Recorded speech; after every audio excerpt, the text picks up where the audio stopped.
Nas últimas aulas, a gente está vendo sobre as orações subordinadas condicionais. Então, nós vimos 3 condicionais.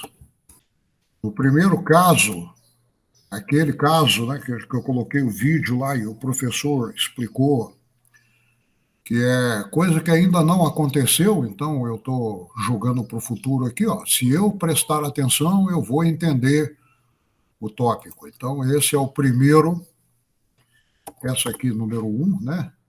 Vou tirar isso daqui. Se eu prestar atenção, eu entenderei o tópico. Então, aqui você tem uma oração aqui principal que está no futuro, simples aqui, porque o que eu estou observando aqui ainda não aconteceu. Então, eu tenho o futuro do subjuntivo aqui. Se eu prestar atenção, eu entenderei. Então, isso aqui a gente vai chamar no exercício de first conditional. Primeira combinação, primeira condicional, tá? Depois vem a second conditional, que fala de uma situação que está no meio do caminho ainda. Ainda não aconteceu, ainda posso consertar a situação.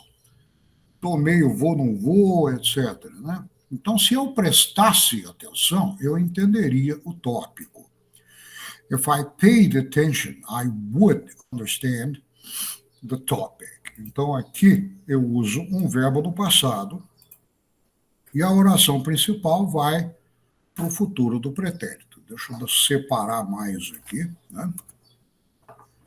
If I paid attention, I would understand the topic. Quer dizer, eu entenderia. Para formar esse entenderia, eu tenho que colocar would, que é o futuro do pretérito, o auxiliar do futuro do pretérito, né? Porque não é igual em português, eu não falo I understanderia, né? Então, o efeito desse iria aí é would. Tá aí. Então, esse é o second conditional. E, no final, o third conditional é a terceira condicional, que é um negócio que já passou, já era, já acabou.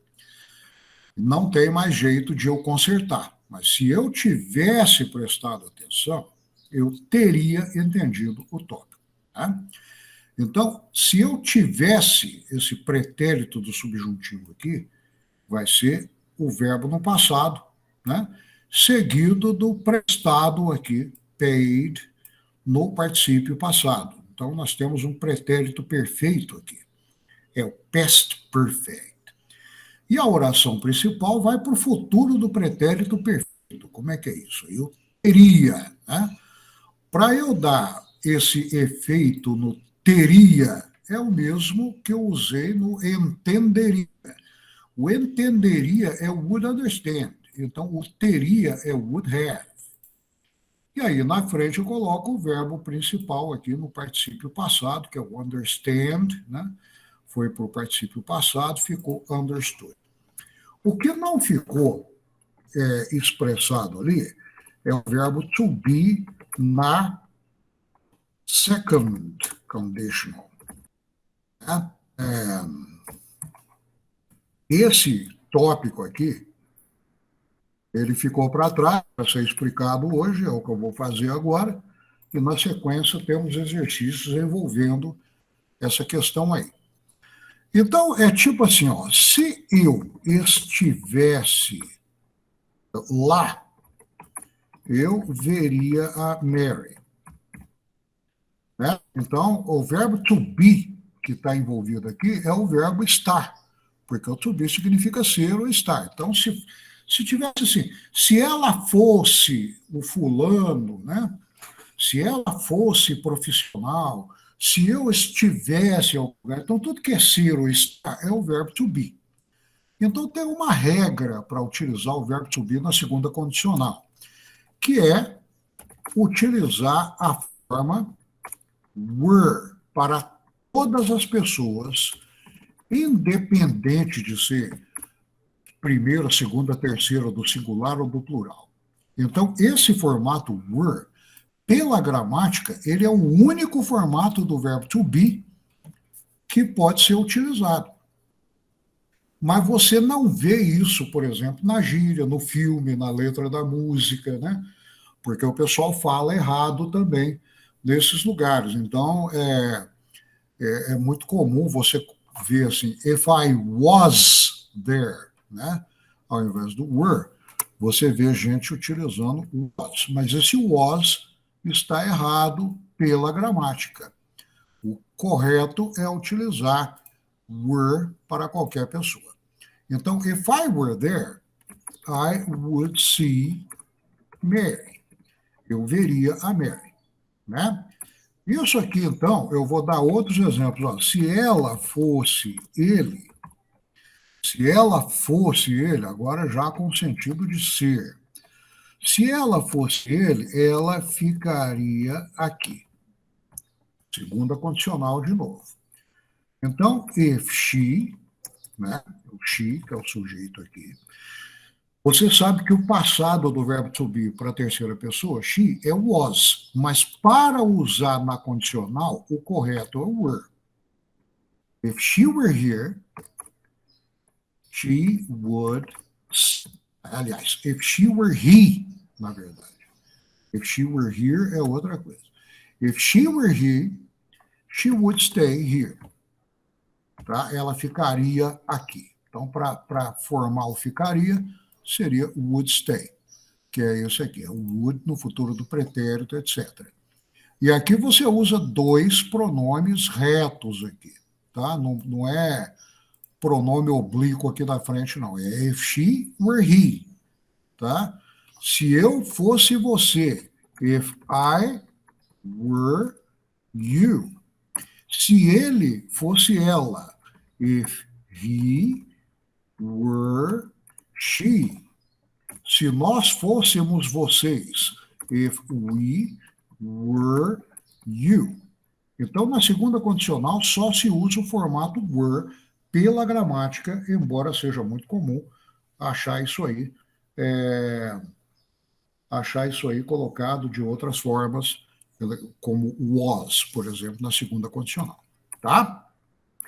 Agora, na terceira condicional, o que acontece com o verbo to be? Ó, se eu tivesse sido mais cuidadoso, eu teria evitado o acidente. Eu não fui cuidadoso, eu não evitei o acidente e agora é tarde demais para eu fazer alguma coisa. Então, só me resta analisar. Se eu tivesse sido, aqui já é o verbo to be de novo, porque é verbo ser. Mais cuidadoso, eu teria evitado o acidente. Então, como é que eu formo isso aqui? Se eu, if I, tivesse, é aquele formato do 2, né? É só colocar o verbo no passado. Qual que é a diferença? É que na frente dele você vai colocar o particípio do verbo principal.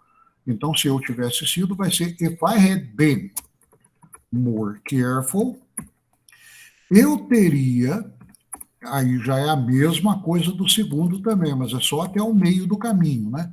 Porque é teria, mas na frente tem o verbo no particípio de novo. Isso aí forma futuro do pretérito perfeito. Então, eu teria. Would have é o verbo ter no futuro do pretérito. E o verbo principal, que é o evitar, é o verbo regular, é o verbo avoid, e o passado dele é com ed. Então, avoided the accident. If I had been more careful, I would have avoided the accident. Então, está aí o que estava para ser ainda explicado aqui. Na segunda condicional, nós temos o verbo, quando o verbo principal é o verbo to be, ser ou estar, então você usa a forma were em todas as situações em que você tem que usar a gramática correta. Tá combinado? Então, esse é o detalhe que eu queria passar para vocês e tudo. Então, agora a gente vai partir para o exercício, que está já pronto aqui.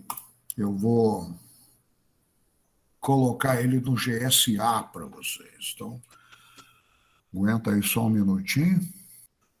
Aqui é a segunda agrimensura e segundo alimentos.